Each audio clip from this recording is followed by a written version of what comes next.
What's up, guys? It's your boy, Juno Ryan, coming at you with another video.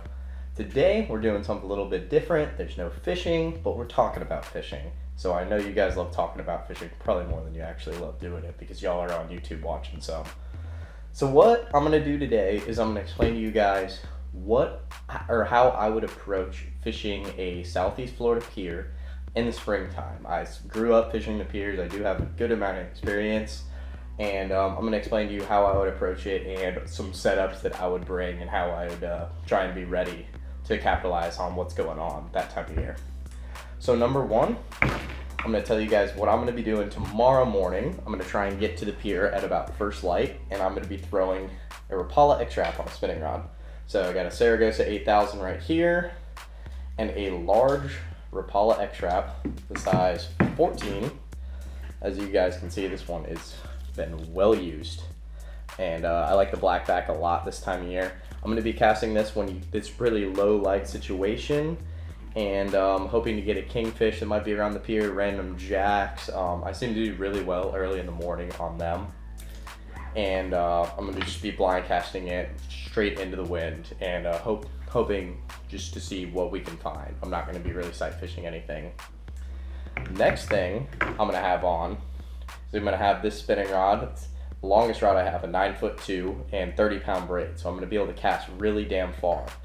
This diamond jig right here I'm going to have on in case that there's big jack school swimming around the pier. And this gives me the ability to hook the jacks, but also to be able to reach them. This 30-pound braid and this really long rod with this diamond jig, it casts a mile. So I'll be able to reach any big schools of jacks that I'm hoping are going to be around there around the day. So hopefully I'll be able to reach them and reel that on top of the water. Hopefully sight fish some of them.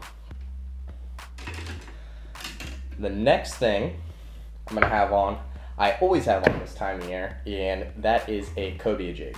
Cobia are my favorite fish to catch. If you guys have seen my Cobia video, you know I get really freaking excited about it. And I'm going to have a Cobia Jig on this rod. It's probably just going to sit there all day in the corner of the pier, but it's going to be ready just in case a school of cobia come through, a manta ray comes through with cobia on it. It's going to be ready to be pitched at the fish. It's really only sight fishing. There's no real point in me blind casting this. You never know, but I'm going to do something more productive with my time.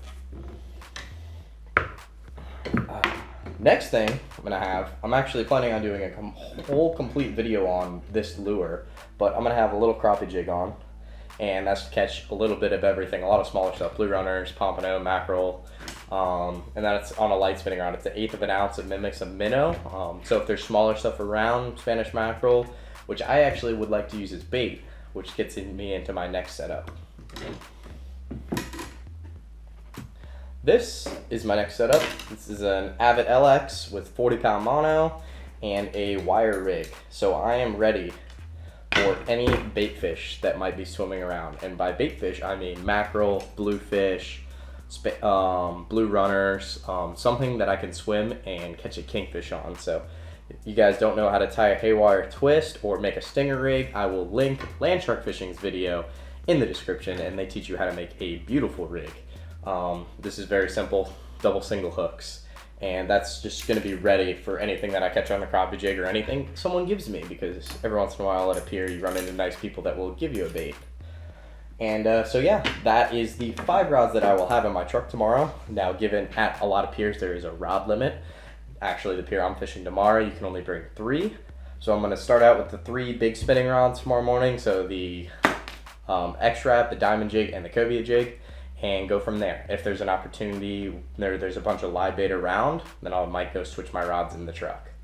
All of the lures here will be linked in the description below. I'm going to have some Amazon associate links for the lures and some of the reels that are available. If you have any questions, make sure to leave them in the comment section below. Or if you don't want to comment on YouTube, find me on Instagram at Juno Ryan. Slide into my DM. Talking to you ladies. No, just kidding. Anyone that has any questions, I'll be happy to answer them. I may not be able to get to them in a super timely manner, but I'll do my best to answer you guys' questions. One last thing, I'm using 60-pound top knot fluorocarbon, and I've been having really good luck with that stuff. I've actually have that tied on 4 of these rods right here, except everything except for that little rod. I got 20-pound fluorocarbon on that. So yeah, like I said, I hope you guys are enjoying the content. This is just a quick little video that I wanted to throw together because I had it on my mind, and I'm going fishing tomorrow, so I might as well explain to you guys what I'm doing. And I'll see you guys in that next video. Thanks for watching.